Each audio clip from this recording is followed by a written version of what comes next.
Nova crisi institucional al Club Balonmano Granollers. Aquest dimecres han presentat oficialment la seva dimissió 4 membres destacats de la Junta Directiva d'Alfred Serra. Raúl Campos, Josep Escorriola, Míriam González i Rosa Llorenç van presentar aquest dimecres la seva carta de renúncia a la Junta Directiva que encapçala Serra. Els motius, desacord total amb la forma de dirigir l'entitat i amb les línies mestres que està seguint avui el projecte del club granollerí. Tot i que cap d'ells ha volgut fer declaracions públiques avui, BOTV ha pogut saber que el malestar ve de lluny i que tots 4 han decidit donar un pas al costat per responsabilitat i per no convertir-se en part del problema.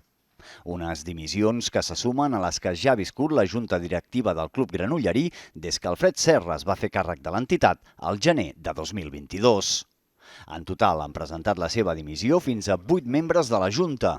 Els primers en fer-ho van ser Marc Garcia i Miguel Ángel Gutiérrez de la secció masculina, acompanyats també per l'aleshores director esportiu Marc Amargant, una figura que avui en dia encara no té substitut. Els van seguir Mireia Campmany i David Vázquez, de l'àrea social, i ara s'hi sumen Campos, Escorriola, González i Llorenç, de la secció femenina. Es dona la circumstància, a més, que es tracta de persones amb una llarga trajectòria al club. El mateix Raúl Campos portava més de 20 anys a l'entitat granollerina, primer com a jugador i després com a directiu i coordinador del femení.